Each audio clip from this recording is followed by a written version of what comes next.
So the CSD legislation in Europe is very young and is very early stages of implementation. So it's very hard to see what the key lessons to be learned from CSDR are at this point in time. But I think there are some we can already extract from where we have come from in terms of the RTS and some of the delegated acts where there have been some difficulties. So we need to recognise where there are flaws in the legislation and correct them the next time round. But I think we do need to concentrate on removing some of the barriers which are not quite the same as CSDR. We managed in CSDR to have a good piece of legislation that didn't go quite far enough. Next time round in CSDR2, we need to be bolder and braver with regards to things like the conflict of laws.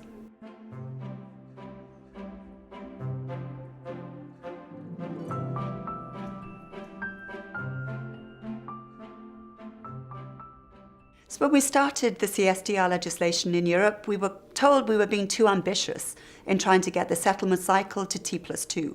But indeed, in the intervening time, the rest of the world seemed to have decided it was a good idea and use that T+2 now as a gold standard, including the US. And so I'm actually very happy that we've gone and done that.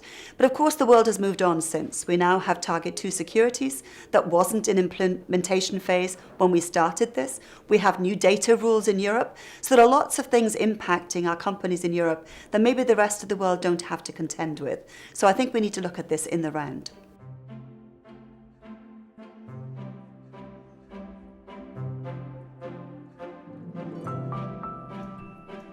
So what really allows companies to innovate is having access to the biggest market.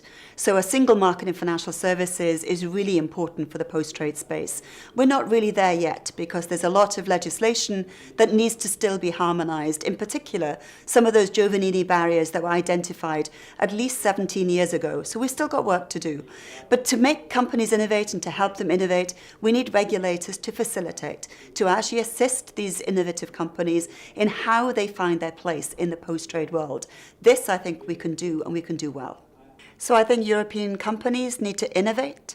I think it's important that companies throughout the spectrum cooperate, and it's really important that our European regulators facilitate.